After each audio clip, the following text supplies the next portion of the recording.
Hello, fellow Bluebaggers, and welcome back to Bluebaggers Edge. And we are here to preview the round 18 clash with the Brisbane Lions. And it's going to be a very, very, very difficult clash. It was going to be anyway, I think, regardless of the form of the senior team. But in light of what we've seen in recent weeks, if not for majority of 2025, as we know, it's going to be an even harder, tougher week. Morale, confidence, everything else. It's just kind of built up to that point of we need that pressure valve to be released. Has yet to be released, of course, and it's going to be interesting to see if that does get a release before the end of the season. I thought it probably would have already. Could things get worse? Yeah, they can always get worse. It feels as though it can't get worse, but it obviously can. We know full well what happened against this very same opponent in the Brisbane Lions in the elimination final last season, when it was by far, I think, the worst, most dispirited effort I've seen in a long, long while, and worse than anything we've seen thus far in 2025, which says a lot. But it really was a terrible game, and I think it's kind of, it hasn't stemmed from that game. We all know that game back last year against the Giants when things just fell on a heap, and, everything else. Like 2023, the heights that we hit, incredible. But I think that game against the Lions in elimination final has, I think, given players a little bit of, scarring to an extent, flashbacks, I imagine, when teams put pressure on and mount pressure. And we saw that in round one, the very next game that we played after that elimination final, of course. And it seemed as though there was some sort of mental scarring there. It was kind of like PTSD, flashbacks, Vietnam style. You would have seen the GIF, of course, of that. But yeah, it really is at the point now where, finals are out of contention. That's just, we've got to face reality. That's where it's at. And if not, we don't want to stumble into finals, because we saw what happened last season, as I'm referring to that exact game against Brisbane, where we didn't deserve to be there. We didn't have the best team on the park.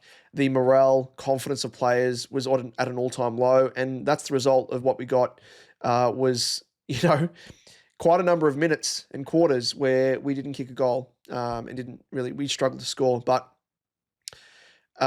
we face them now at Marvel. A little bit less daunting prospect, but it still is a daunting prospect nonetheless. Of course, this Thursday.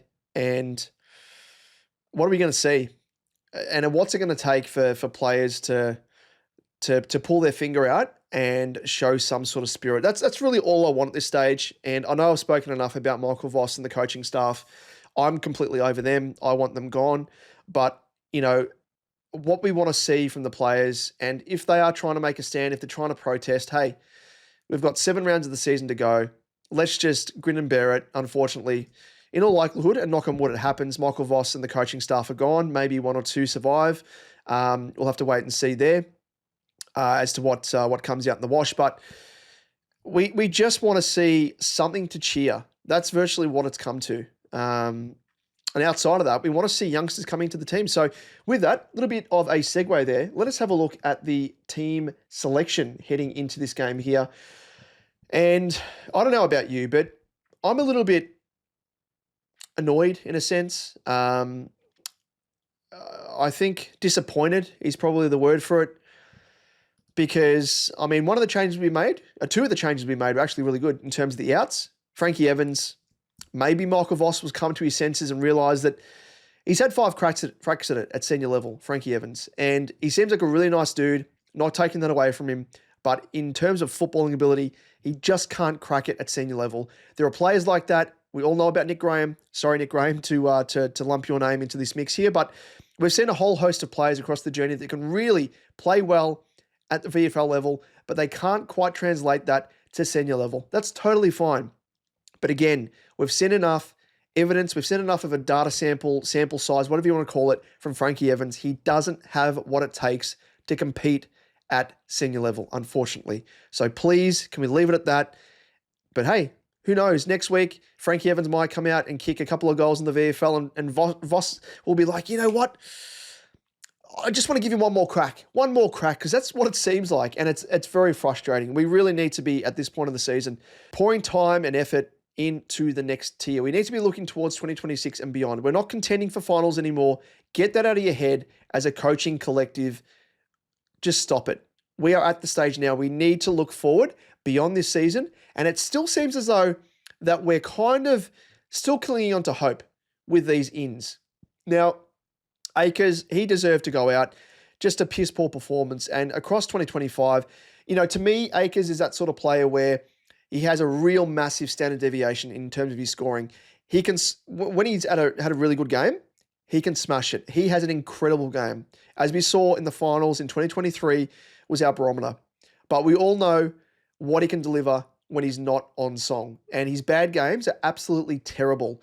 And it's unfortunate, but we're seeing more of those terrible games compared to those incredible games more often than not. And it's not really being, I guess it's not outweighing the pros aren't outweighing the cons in this sense here. So to see him out of the team, good signs. We need to really, again, reset, recalibrate, whatever you want to call it, the benchmark when it comes to effort at senior level. And we're seeing it from senior players like Akers who need to get a run in the seconds.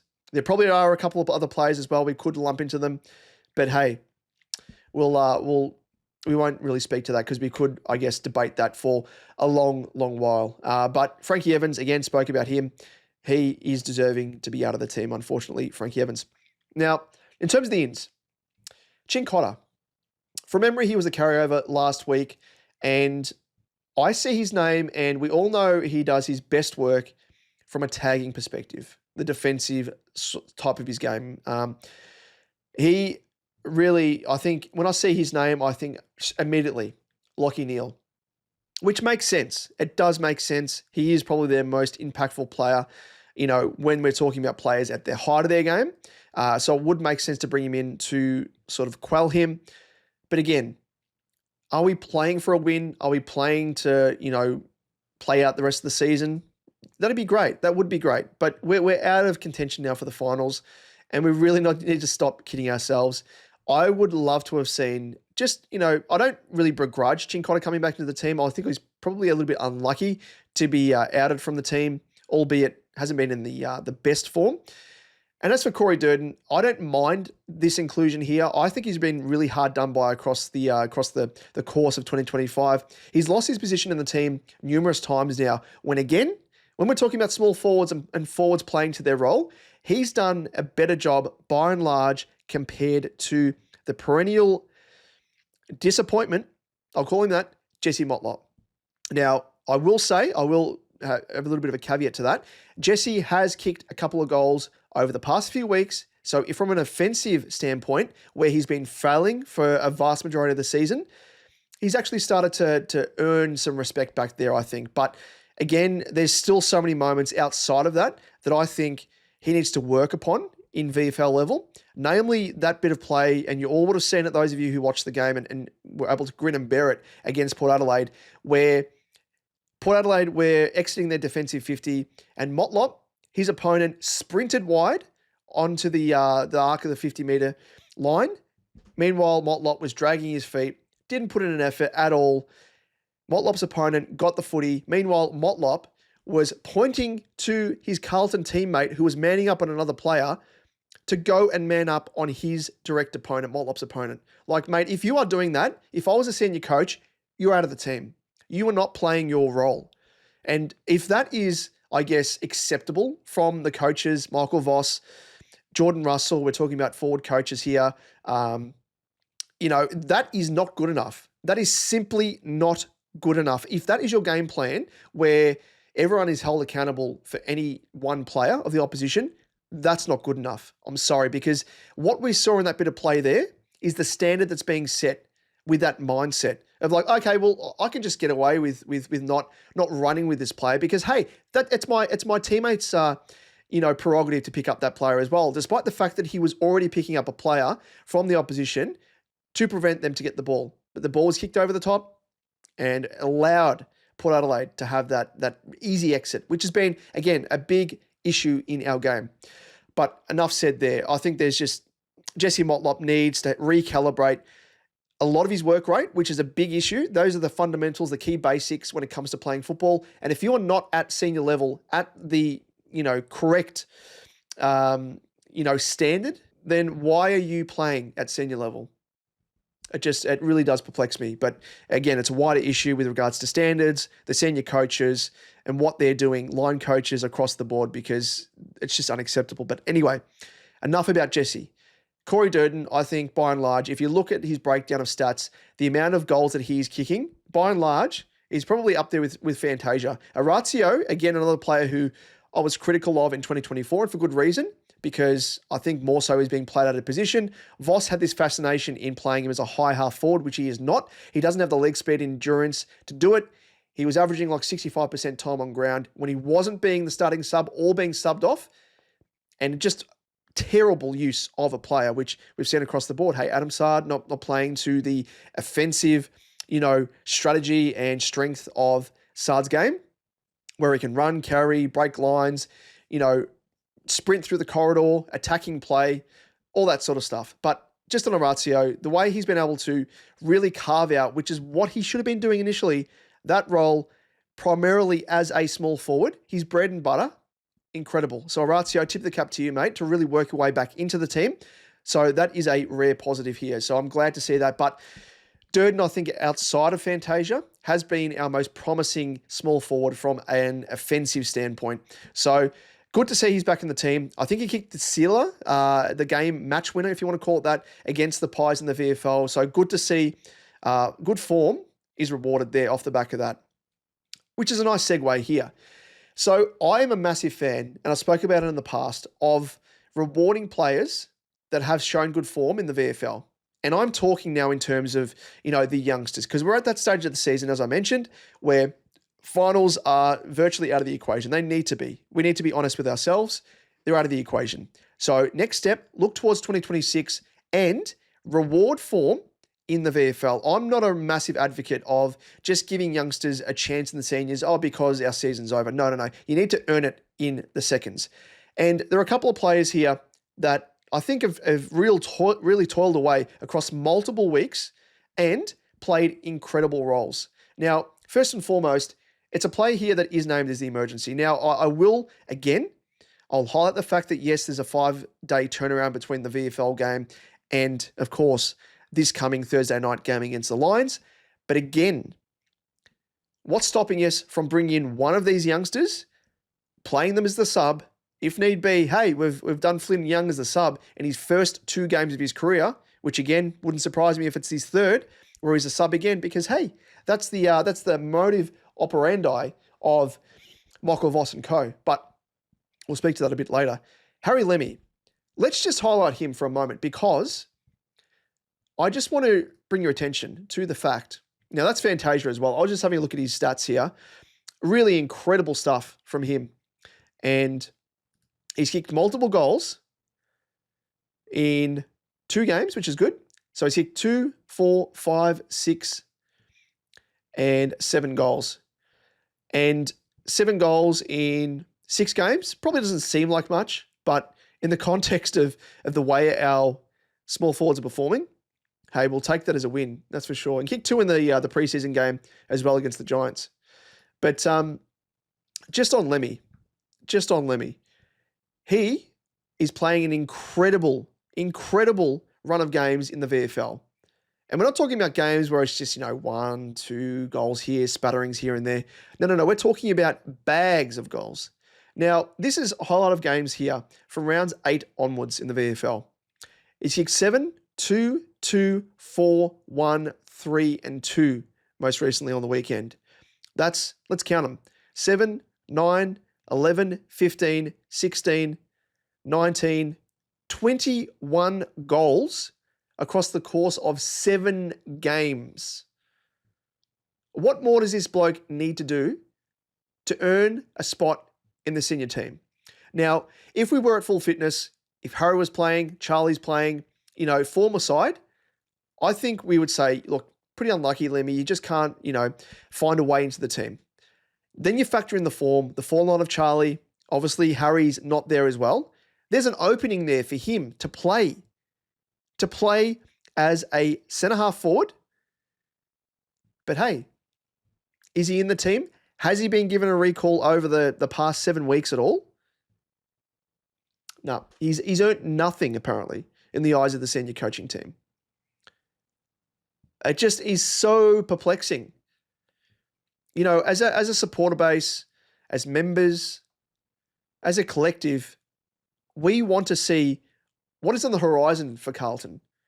What presents in terms of the positives? What do we have to look forward to beyond 2025? Because what we see at the moment isn't a side that, you know, is showing enough. And when we talk about enough, it's the bare minimum, because we're not even meeting that. And yes, it's good to see the likes of Akers not playing. Again, Frankie Evans not up to the level. But we need to be giving these guys a crack.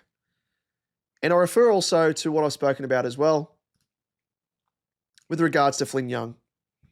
Now, it really does annoy me. And this probably extends from the debate about, you know, the sub rule. And by and large, I hate the sub rule for the fact that a vast majority of times when we see guys making their debut in a senior team, they start as the sub, which I think is really unfair, really unfair. But to be given the sub and starting sub in his first 2 games of his career at senior level, and we're talking about someone here that isn't, you know, a youngster. We're talking about a 23-year-old player here, a player that's done their time at a level in the VFL, and it just is so perplexing. So perplexing. So much spoken about this guy. You know, if you haven't seen his highlights, go and check it out. And you would have seen snippets of it as well, of what he can provide at senior level when he was subbed on. His kicking penetration is among the best I think I've seen in a long, long while. Can kick it low and hard and direct to leading forwards. And that's exactly what we need. Exactly what we need. Push up the ground, provide that kicking finesse, and then push forward at times to get goals as well. So if he is the sub for the 3rd game in a row, I'm going to lose my shit, because it's happened time and again. We saw it with Jack Carroll. We can even think back to Paddy Dow. When guys are showing a bit of form, or when we need to see a bit of exposed form, or, you know, guys have shown some good form in the VFL, they earn a reprieve, or there's their first senior call-up, and they're given the sub-vest. That really does put a dent in the continuity of a player's game. And I know we're trying to ease him into senior footy. You could always use that argument. But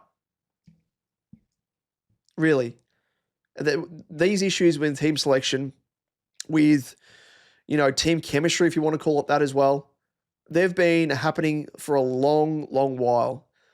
You know, all we need to do is look back to, you know, last year's elimination final, a classic. TDK as the sub. What? Matt Kennedy subbed off in the same game. You think back to the prelim final against the Lions in 2023. Matt Kennedy, the starting sub. And we've seen chemistry-wise, setup-wise, in recent times, Voss's fascination in playing multiple small forwards, and forwards as well that are pressure forwards. We've got Fogarty, we've got Motlop, we've got Fantasia, we've got Flynn Young as well, who technically is a small forward, even though he's just above 6 foot, 181, but does play that small forward role. And Corey Durden. Now, Corey Durden, in terms of Frankie Evans, I think that's a definite upgrade, as we know. Offensively, Corey Durden wipes the floor with Frankie Evans. Frankie Evans, he's a negating, you know, again, one of those small pressure forwards that Voss gets a hard on for. But you look at that setup, and you look at the Lions' defensive setup. Starcevic, Harris Andrews, Darcy Gardiner. And we've got, to counter that, Mitch McGovern, Charlie Curnow, and Ashton Moyer, who's named at full forward. And he's not quite a full forward. He's not quite a full forward. I would definitely have loved to have seen Harry Lemmy get a crack. Get a crack this week. But hey, if you want to run with the narrative of, there's only 5 days between the VFL match and this upcoming match against the Lions, then you could probably say that, yes, it didn't quite work out for Harry Lemmy. But again, he's the emergency. He's close.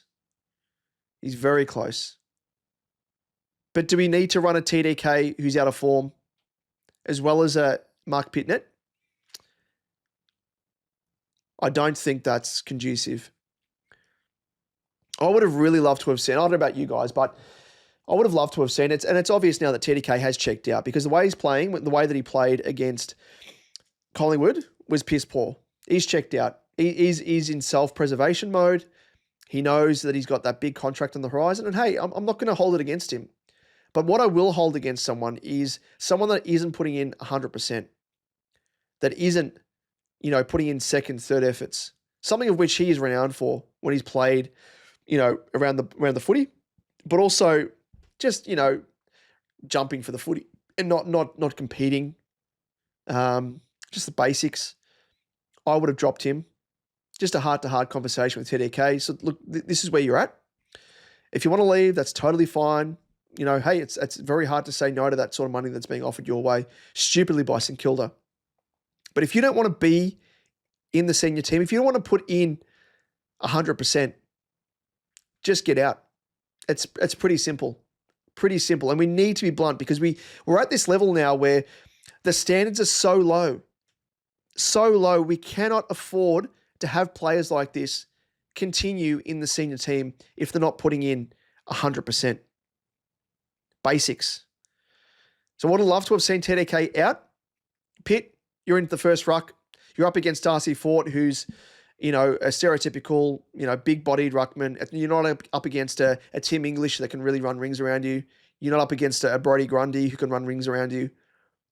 TDK, stint in the VFL. Let's see how you go with that. If he performs in the VFL, you'll earn your spot back. Simple. We'll put aside the fact that you've signed this contract and whatever, but we just want to see effort. Play out your days in navy blue with extreme effort. That's all we want. So TDK, out, Lemmy in. That's the other move I would have liked to have seen. And then when we're talking about the youngsters as well, I really would have loved to have seen, probably a bit hard to have both in, but one of the Campo twins. Reward their form. Now, Lucas, not a bad game by him. 23 disposals, 2 clearances, 3 rebound 50s, 9 marks. Did a fair bit of work around the ground on the wing there. Campo, in and under. He had 27 disposals, should say.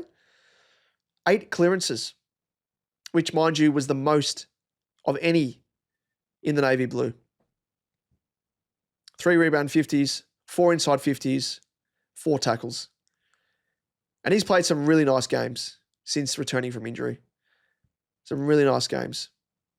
So he's another player that I'd love to see get a crack off the back of some really nice form in recent weeks. And we talk about, the lack of leg speed at senior level, and we've got two guys in the VFL that can easily come in and provide that in spades. But hey, no. Let's have Frankie Evans as an emergency still. He's out of the team, but just in case we have laid out, we've got Frankie Evans. Extreme leg speed. So those are the ins and outs, virtually, for Carlton.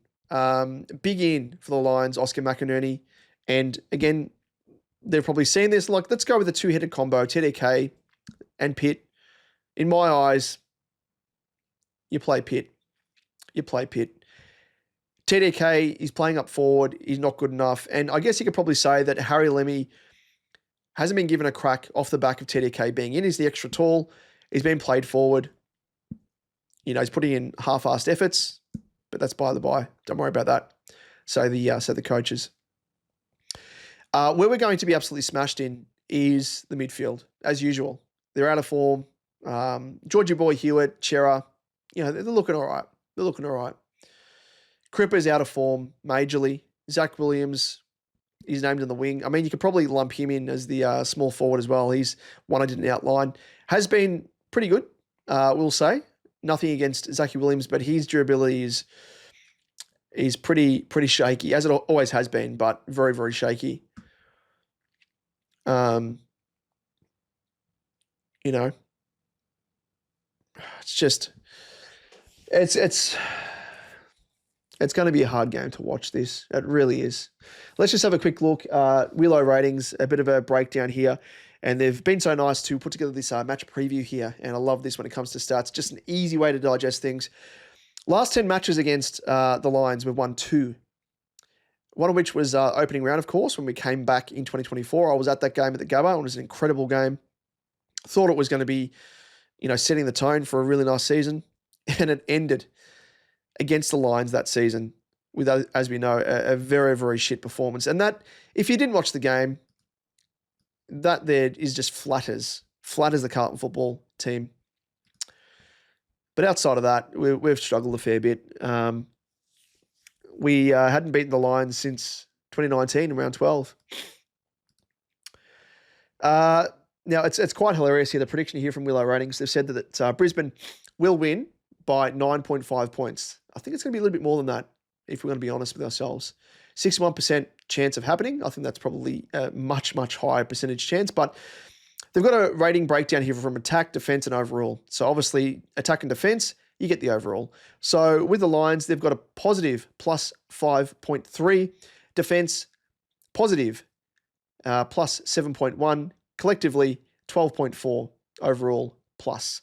For Carlton, meanwhile, our attack is just absolutely Scheisenhausen, as we know. Whole host of issues there. Negative 5.4. Our defence, not too bad. A positive 2.1. But overall, negative 3.2. Look at that differential. Negative 3.2 to Brisbane's 12.4. Really, it makes you wonder. It makes you wonder. Team stats for the year. You can see here. You don't really need to go to the breakdowns, but we will. Contested possession. That's the only area of the ground we're actually winning things. And that's, Voss has always said, we've got to win the contest because that's where the game is won, despite the fact we're not winning games. Outside of that, clearance, we're getting beaten by Brisbane. The differential there, marks inside 50, no surprise. Hitouts to, winning percentage, no surprise there. Hitouts to advantage and tackles. Now, the tackles is an interesting one. Now, I'd like to see if this continues on game day. Goals, we're not kicking near enough. Goal accuracy, no surprise there. Goals from inside 50 entries, no surprise, 100% there. And set shots inside 50, we're getting done for like a dinner. It's going to be a very, very interesting game. Let's just have a quick look at the team stats side of things. And as we always do, go through the score sources for both teams. Now, kick-ins, we'll just go through Brisbane's first off. They're about almost AFL average, 3.9. Stoppages, there you go. They're actually, what's that? 1, 2, 3, 4. They're the 6th best in the competition. Scores from turnovers. They are, again, the 7th best in the competition. Let's go back through for Carlton. Kick-ins, we are the 4th worst. Stoppages, we used to be good. Not so much now. We are the 5th worst. And turnovers, we are the 3, 6, 7th worst in the competition. Now, opposition averages, we are the 4th worst in conceding scores via kick-in. Brisbane, they're actually the, 3, 6, 7th best in restricting. Score sources via stoppages. Carlton, we are actually, believe it or not, the 5th best. And Brisbane, they are almost middle of the road there. Turnover-wise, Carlton are, 1, 2, 3, 4, 5, 6, 7, 8, 9, 10, if we're counting the AFL average. 10th worst there. Whereas Brisbane, they are the, 13th worst, or if you want to call it the 1, 2, 3, 4, 5, 6, 7th best. And we're the 10th best if you want to look at it from the other perspective. But it's just really going through the motions at this stage, aren't we? Really, we're going through the motions. And enough of this stuff here is like, we've let our club down and everything else. It's just, we're at the stage now. Players aren't playing for each other. They're not playing, certainly not playing for Voss, not playing for the coaches. They're over it. They want to see, it reminds me as well, like if you're in a job and you're working under a manager who's, very, very hard to work under, is stubborn, doesn't want to change things, and has you working a certain way, which isn't conducive to being the most efficient and getting the best out of yourselves, what do you normally do? Well, you've got the option of potentially just leaving your post, your role, wherever it may be. The players in season, this is very, very concerning because I imagine and it's not going to happen, there's no way that Voss is going to stay on, but imagine if he does, there are going to be players here that are going to be putting their hand up saying, I want to leave, which probably won't be such a bad thing considering some of the players have been pretty crap. But there are players here that are supremely talented. We all know how talented Charlie is. We all know how talented Cripper is. Both out of form. Even Weeders as well in patches. When senior leaders aren't performing to the level, it does make you wonder. It does make you wonder if they got together as a collective and they're like, you know what? This is our way of saying to the higher ups that we don't enjoy playing under what's being instructed to us, the game plans, the setup. As a supporter, I certainly don't like watching the players play the way they are in terms of their setup, in terms of the spread that they've got across, defense, forwards, pushing forwards up the ground, and then having on turnover no one to kick doing our forward half. Those small things as well. I can just imagine on field they'd be pretty pissed off. So this is probably, it's no surprise here. It's no surprise. But I've had enough of all this, really. Had enough of all of it. And isn't it funny? I just want to end things with looking at, you click on the Carlton website and you just love it, don't you? It's PRFC. We've said it time and again. This is a team, a club. I mean, every team does it, but it seems as though Carlton are on the front foot and they're so polished. When there is issues on game day, performance, everything else, win-loss ratios, we peddle out the good news stories to try and paper over the cracks. And we've seen it. We've seen it over the past few days. Nick Newman will remain at Carlton in 2026. Wow. Amazing. Outside of that, we had a couple of others sign on as well. We had O'Farrell, Cowan, and Carroll, Matt Carroll. News out about those boys signing on, which is good. Yeah, in isolation, it's great. But does it fool us enough as a supporter base to be like, okay, well, that's good. That's good. That kind of makes up for all the shit that we've seen across 2025. Not quite. Not quite. But hey, PIFC, keep doing it, mate. Keep doing you. Keep doing you, because you will fool some people. Maybe one or two people in the supporter base. That'll get everyone back on board. That'll get everyone back on board. It really is a perplexing time. It really is. But, as I've said, team selection remains an issue. Rewarding players in the VFL for good form. And again, this gets to the team chemistry and culture side of things. If you're not rewarding form in the VFL, what are you doing? And then we have the chemistry. How many small forwards do we need playing those roles? So in summary, I don't know about you guys. Let me know down below in the comment section what your thoughts are, your expectations. Personally, I think this is going to be around about a 40, 50 point loss again, especially if the team plays the way they have in recent weeks. And we're going to be back where we were, for the last round and the previous round before that and the one before that. Where I looked at the fixture in recent weeks and I'm like, we might end the season with potentially a win. Nah, unfortunately not. I don't think so. But let us know again your thoughts down below. Always keen to hear your thoughts, especially on the team selection side of things. What was your takeaways from that? And lastly, your expectations heading into Thursday night. That's it, ladies and gents. Thanks again for tuning in. Always appreciate your company. If you enjoy the content we are putting out there, we do really appreciate any subscribers, new subscribers out there, those that have subscribed in recent weeks. We really do appreciate all of your support of a fellow Blue Bag, because it virtually just helps the channel grow. It helps give the channel more exposure through YouTube, through the algorithm and whatnot. But we are here. We will remain here for the remainder of the season. We'll grin and bear it. We are here, thick and thin, through it all, and we'll see you to do it all again in the round review. So we'll catch you then. All the best, and go Baggers. Have you ever heard